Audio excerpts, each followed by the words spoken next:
6 de la tarde con 47 minutos. Estas imágenes nos llegan en vivo desde Tampa, Florida, donde el huracán Ian está tocando tierra. Se había previsto que tocara tierra en Florida cerca de las 5 de la tarde, lo que corresponde a esta hora aproximadamente. Y estamos viendo aquí las consecuencias de la llegada de este huracán que ya pasó y arrasó por Cuba, dejando a Cuba completamente a oscuras, sin energía eléctrica y con muchísima destrucción. Y ahora está llegando a Florida, esto es Tampa, en el estado de Florida, donde vemos aquí las consecuencias, las olas, cómo se mueve la fuerza del viento.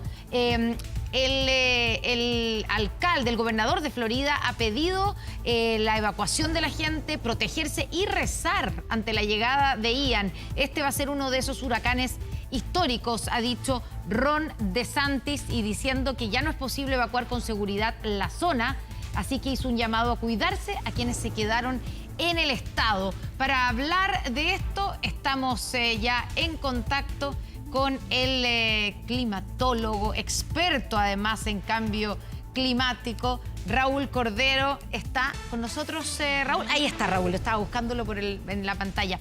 Raúl, ¿qué tal? ¿Cómo estás? Muy buenas tardes. Hola, ¿qué tal? ¿Cómo estás? ¿Qué tal? Bueno, partamos, Raúl, por entender, no sé si tú estás viendo las imágenes, me imagino que has seguido, ¿cierto? La trayectoria del huracán. ¿Podemos decir que ya tocó tierra en Florida?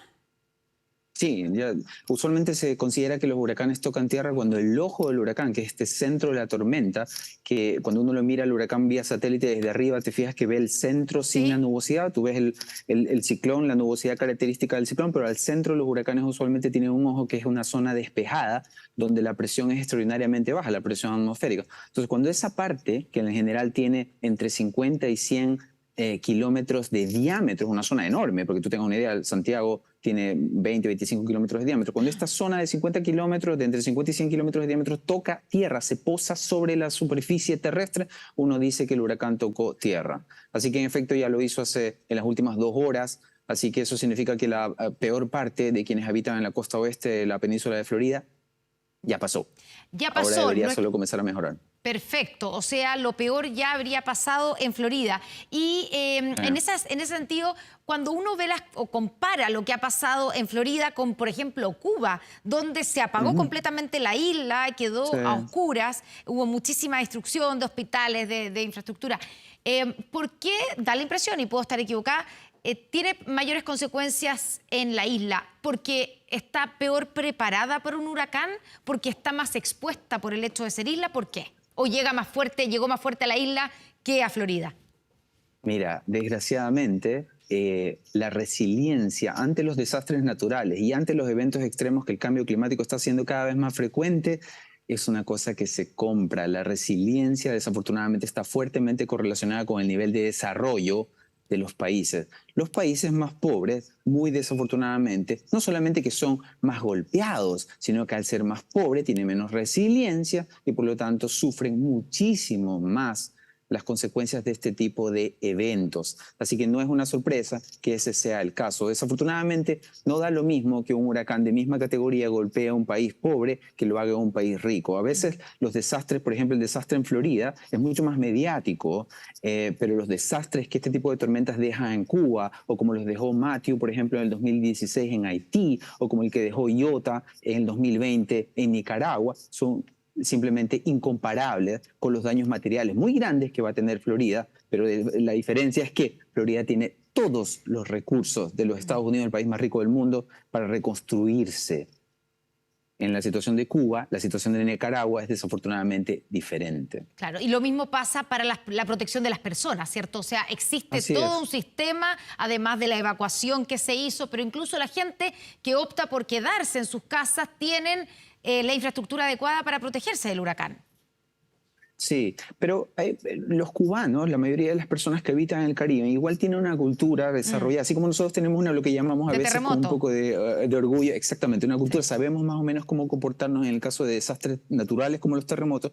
En el caso de los huracanes, la gente que habita en el Caribe tiene mucha experiencia con Sin embargo, lo anterior, estamos hablando de tormentas extraordinariamente extremas que están presentándose no solamente cada vez de manera más frecuente, sino que se están presentando de manera cada vez más intensa. Este es al menos en viento, el huracán más intenso que ha golpeado la costa oeste de Florida desde al menos el 2004. Y en estos casi 18 años, los que conocen Florida saben que ese es un estado en el que está aumentando fuertemente la población. Los desarrollos inmobiliarios en Florida son extraordinarios y eso significa que hay mucha más gente hoy en la costa oeste de Florida que hace 18 años, que hace varias décadas atrás cuando tuvieron huracanes muy grandes.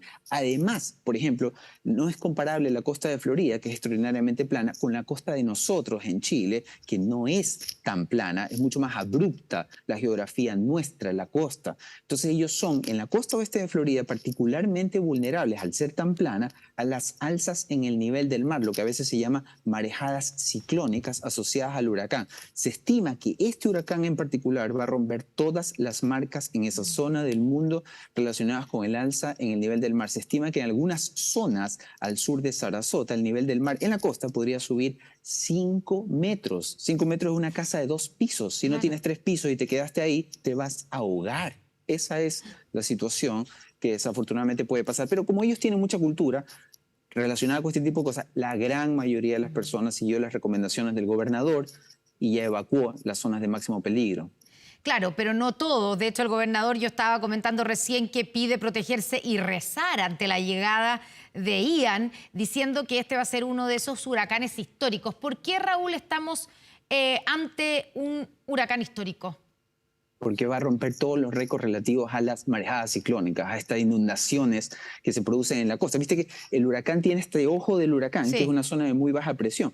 Esa zona de baja presión actúa como una succionando el mar alrededor. Estamos hablando de una zona enorme, de entre 50 y 100 kilómetros de diámetro. Entonces, succiona tanto el nivel del mar que cuando el huracán se está acercando hacia la costa, el agua en la costa, el mar, retrocede jaloneado, tironeado, succionado por el huracán que se acerca. Pero luego cuando el huracán llega, trae de vuelta toda esa agua, y no solo eso, sino que la trae con mucho más nivel del que originalmente tenía. Entonces, esos 5 metros que podría subir el nivel del mar en algunos puntos, es 5 metros sobre el nivel normal, ¿te fijas? Es como si la marea fuese extraordinariamente intensa, en este caso no causada por la gravedad, sino por la succión de la baja presión del centro del huracán que causa estas alzas en el nivel del mar extraordinarias. Entonces, claro, a veces hay gente que se ha enfrentado con huracanes, fuertes vientos, vientos huracanados, pero cuando se enfrenta a un alza en el nivel del mar como esta, bueno, si no evacuó, los que habitantes que decidieron, optaron por no evacuar, podrían tener graves problemas. La mitad de las víctimas mortales, dicen las estadísticas de los americanos,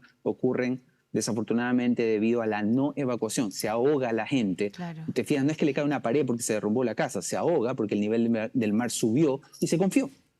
Claro, es una inundación. ¿Podríamos hacer el símil que a nosotros nos parece más familiar, lamentablemente, con el tsunami? ¿Con un tsunami? Al comienzo parece como un tsunami, como que el mar se retira, ¿te fijas? Cuando claro, la tormenta se está acercando. Pero cuando llega la tormenta, viste que los tsunamis llegan con oleaje muy fuerte, sí, en general, ¿ok?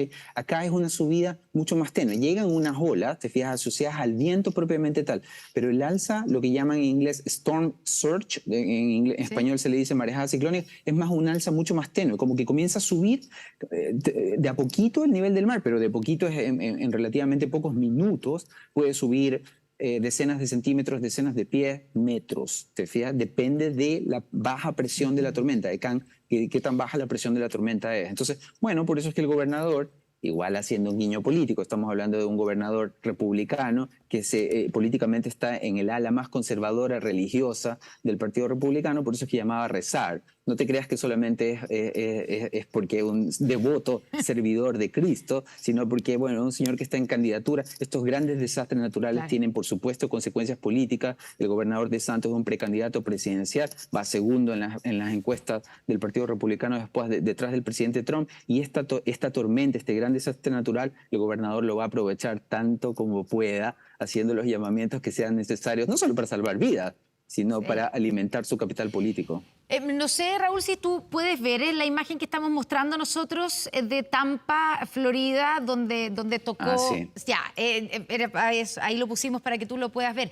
Sí. Ahí lo que se está viendo un poco para interpretar los efectos, porque se ve obviamente un viento muy fuerte y aquí hay un puente. Y el nivel del mar muy grande, eso muy te iba alto. a decir. A ver si nos puedes explicar un poco lo que estamos viendo. Ese es el alza en el nivel del mar. Ese es el nivel el alza en el nivel del mar que estábamos conversando, que se da muy poderosamente en las zonas costeras.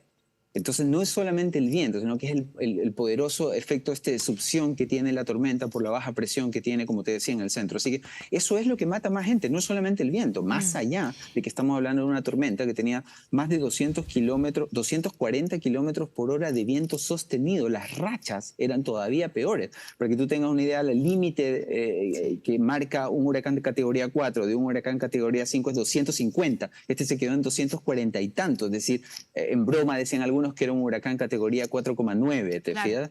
Y eso significa que ya los vientos eran muy poderosos, pero este en particular, por la zona además en la que impacta, donde al ser tan plana la costa es muy susceptible a ser víctima de estas inundaciones, bueno, se espera que sea un huracán histórico y muy probablemente al fines de la temporada de huracanes termina a fines de año, en noviembre, este nombre, este Ian, va a ser retirado de la lista, como esas otras montones de tormentas famosas que han causado destrucción y muchas víctimas en el Caribe y en el Golfo de México en el pasado. Irma, María, Iota, Matthew, Dorian, Katrina, Lorenzo, yo creo también, ¿o no? etcétera. Katrina, por supuesto, está retirado, etcétera. Entonces Ian se va a unir a esa lista infame de tormentas que ya no se van a volver a repetir con el mismo nombre.